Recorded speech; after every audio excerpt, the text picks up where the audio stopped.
questions after the full panel spoken.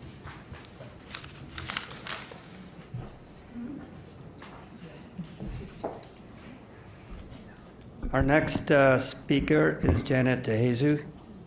Her talk is on administration of nutrient assistance and education programs.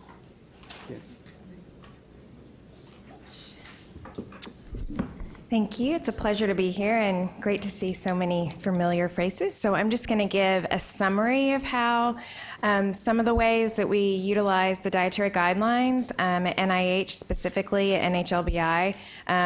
This talk could, go on all day because we really use it in many different ways, but I'm going to give some highlights. Okay.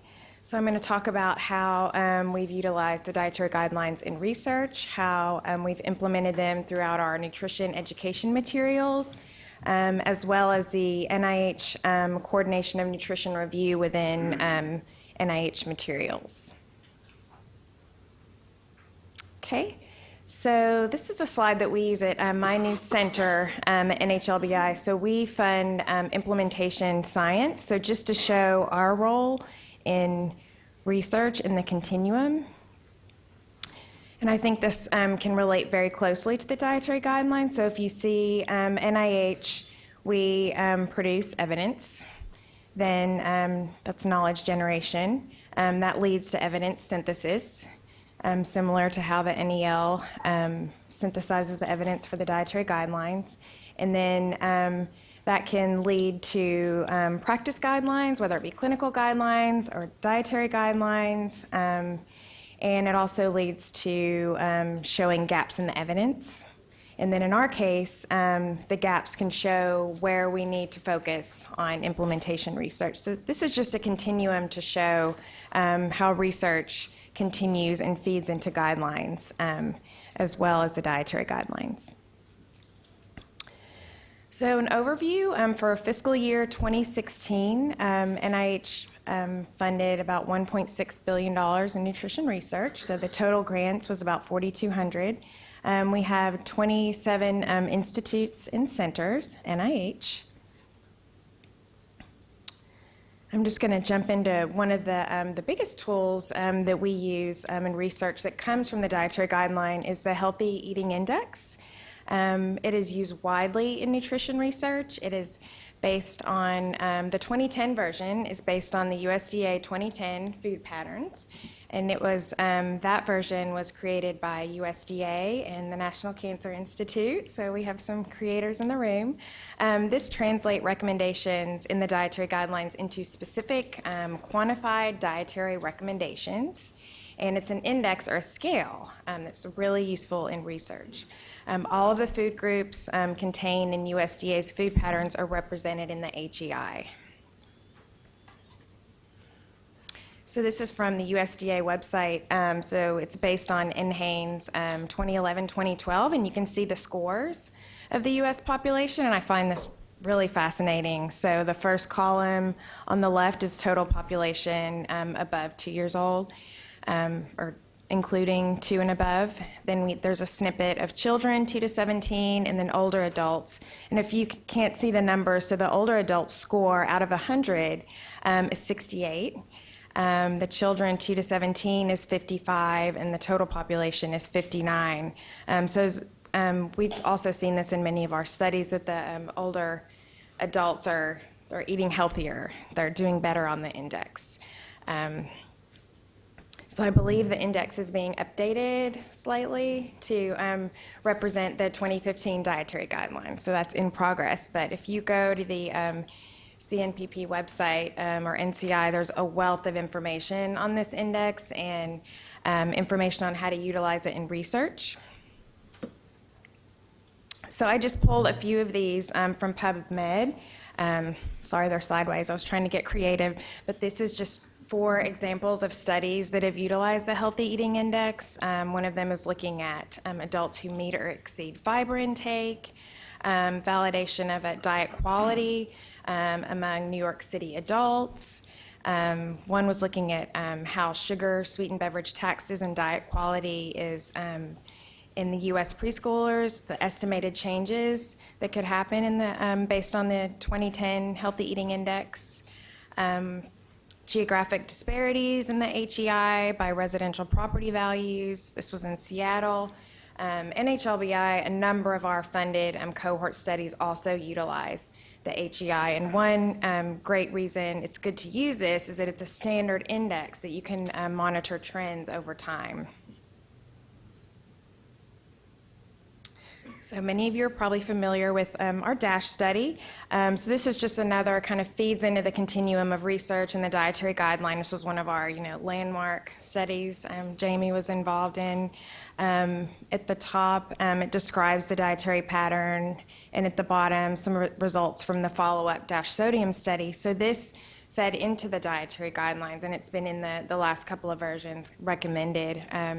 So in turn, after it was recommended by the dietary guideline, we created an actual education program at NHLBI on the DASH and DASH sodium trial, and subsequently we've had new trials. One, OmniHeart, looking at a different macronutrient breakdown that showed that increasing the fat level and changing the macronutrient breakdown was actually more beneficial to lipids.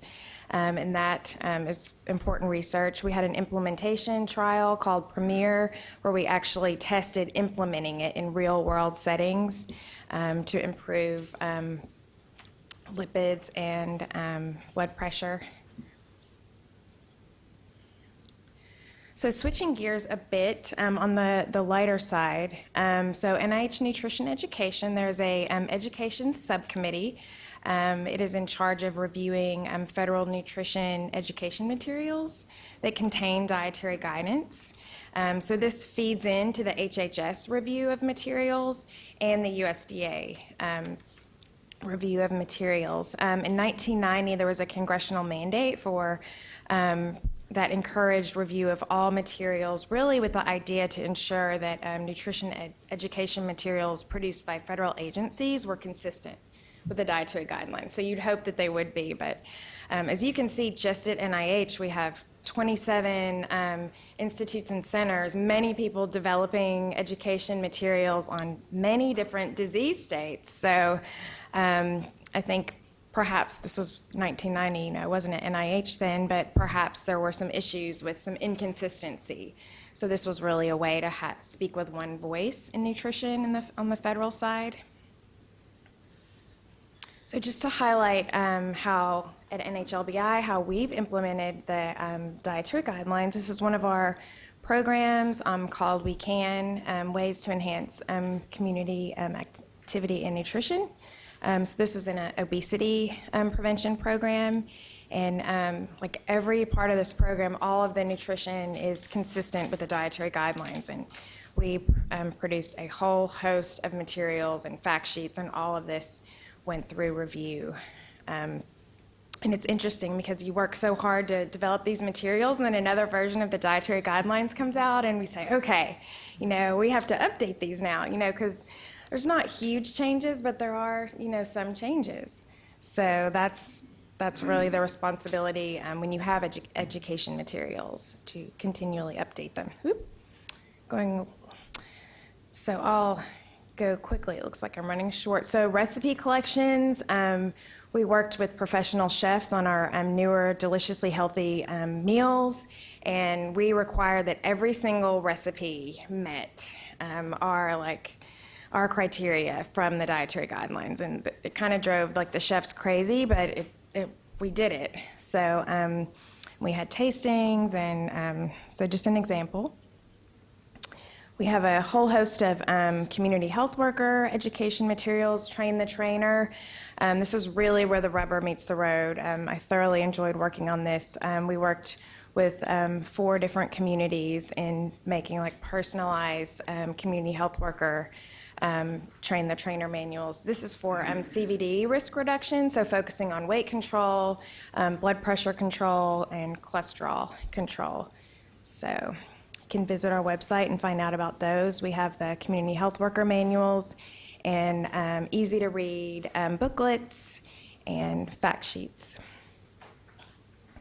So on the clinical side, as you know, most of our nutrition in HLBI is in the cardiovascular area. We also fund research in the sleep and lung and blood disorders, but most of our nutrition is tied into heart risk factors. So we have our NHLBI Your Guide series, and this focuses on the major risk factors that you would see: blood pressure, cholesterol, overweight, and we also have fact sheets on physical activity, living with heart disease, a healthy heart, but all of these contain nutrition information that we've had to get reviewed. So I made it. Red light is blinking, so thank you.